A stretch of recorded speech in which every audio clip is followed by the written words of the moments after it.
మనతో ఉన్నారు. ప్రస్తుతం ఏదైతే యొక్క ఎన్నికలకు సంబంధించి అన్ని విషయాలను కూడా సమగ్రంగా చెప్పగలిగినటువంటి అనుభవం కలిగినటువంటి ప్రొఫెసర్ డిఏఆర్ సుబ్రహ్మణ్యం గారు ఆంధ్రప్రదేశ్ నవ్యాంధ్ర ఇంటలెక్చువల్స్ ఫోరం చైర్మన్గా ఉన్నారు. ప్రస్తుతం సార్తో మనం మాట్లాడదాం. సార్ చెప్పండి, ప్రస్తుతం ఏదైతే అరకు పార్లమెంట్ మనం తీసుకుంటే ఆ పార్లమెంట్ స్థానంలో ఉన్న అసెంబ్లీ స్థానాల పరిస్థితి ఏంటి, అక్కడ ఉన్నటువంటి ఏదైతే రేపు జరగబోయేటటువంటి ఎన్నికలకు ప్రధానమైనటువంటి టీడీపీ అలాగే జనసేన పొత్తుకు సంబంధించి కావచ్చు, వైసీపీకి సంబంధించి కావచ్చు, ఏం చెప్పుకోవచ్చు? ఈ రంపచోడవరం నియోజకవర్గంలో ఈవిడ కూడా చాలా భారీ మెజార్టీతో ఓడిపోవాల్సి వచ్చింది. వైసీపీ నుంచి నాగులపల్లి ధనలక్ష్మి గారు 39,000 ఓట్ల మెజారిటీతో గెలిచారు.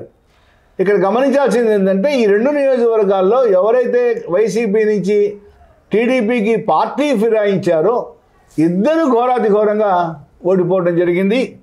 అలాగా ఈ వైసీపీ ప్రస్తుత ఎమ్మెల్యే నాగులపల్లి ధనలక్ష్మి గారు 2024 ఎన్నికల్లో కూడా కంటిన్యూ అయ్యే అవకాశాలు ఎక్కువగా ఉన్నాయి. కాబట్టి ఇక్కడ సిపిఎంకి కొంత ఫుటింగ్ ఉన్నది. ఈ రంపచోడవరం నియోజకవర్గంలో కమ్యూనిస్టులకి కొద్దిగా ఓట్ బ్యాంక్ ఉంది.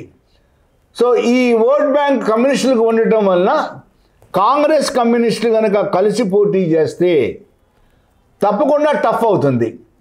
అలా కాకుండా బీజేపీ, జనసేన, టీడీపీ ఈ మూడు పార్టీలు కనుక కలిసి కంటెస్ట్ చేస్తే వైసీపీకి ఎక్కువగా గెలిచే అవకాశాలు ఉన్నాయి.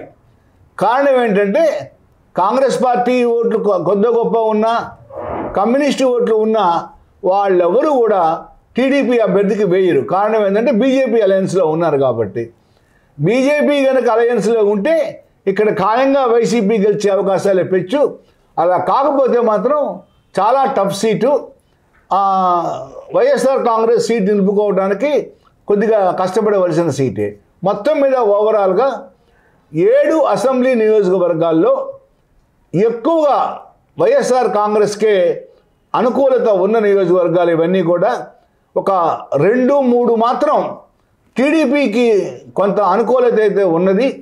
ఈ అభ్యర్థులు ఎవరు, కాంగ్రెస్ నుంచి ఎవరు అభ్యర్థులు ఉండబోతున్నారు, కాంగ్రెస్ కమ్యూనిస్ట్ అలయన్స్ ఉంటుందా, లేక కమ్యూనిస్టులు విడిగాను కాంగ్రెస్గా విడిగాను పోటీ చేస్తారా? భారతీయ జనతా పార్టీ విడిగా కనుక పోటీ చేస్తే మాత్రం ఈ 7 నియోజకవర్గాల్లో కనీసం 5-6 నియోజకవర్గాలు టీడీపీకి వచ్చేదానికి ఆస్కారం ఉంది. అలా కాకుండా భారతీయ జనతా పార్టీతో కలిసి పోటీ చేస్తే మాత్రం కొద్దిగా ఎక్కువగా వైఎస్ఆర్ కాంగ్రెస్కే అనుకూలత ఉంటుంది. అలానే లోక్సభ నియోజకవర్గం కూడా కొద్ది గొప్ప వైఎస్ఆర్ కాంగ్రెస్కే ఎక్కువ అనుకూలత ఉన్న లోక్సభ నియోజకవర్గం. ఇది క్లుప్తంగా అరకు పార్లమెంట్ లోక్సభ నియోజకవర్గం గురించి సమాచారం. Thank you sir.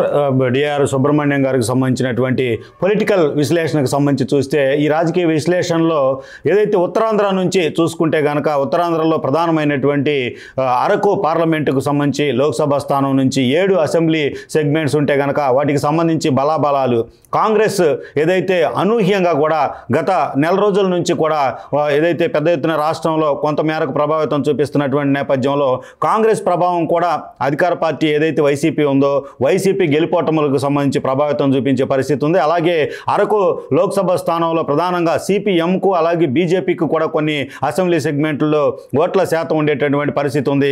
ప్రధానంగా చూసుకుంటే జనసేన అంటే గతంలో పీఆర్పీకి కావచ్చు, జనసేనకు సంబంధించి కావచ్చు, అక్కడ ఓట్ బ్యాంకు ఉన్నటువంటి పరిస్థితుల్లో 5 నుంచి 9% ఓట్ బ్యాంకుకు సంబంధించి అక్కడ చూపిస్తున్నటువంటి పరిస్థితుల్లో గత ఎన్నికలకు సంబంధించినటువంటి యొక్క వివరాల ప్రకారం టీడీపీ జనసేన పొత్తు అనేటటువంటిది దాదాపుగా 7 అసెంబ్లీ సెగ్మెంట్లలో 5 స్థానాలకు సంబంధించి టఫ్ ఫైట్గా ఉండేటటువంటి పరిస్థితి ఉంటుంది. 2 స్థానాలు మాత్రం వైసీపీకి దాదాపుగా అనుకూలంగా ఉన్నటువంటి పరిస్థితి ఉంటుంది. ఇక అభ్యర్థులు అనేటటువంటి వారు ఎవరైతే ఉంటారో వాళ్ళ యొక్క ఇమేజ్ అనేది అలాగే వాళ్ళ యొక్క పొలిటికల్ హిస్టరీ అనేటటువంటిది వాళ్ళు ఎలక్షన్ చేసుకునేటటువంటి తీరుకు సంబంధించి ఏం జరుగుతుందో కూడా చూడాల్సిన పరిస్థితి.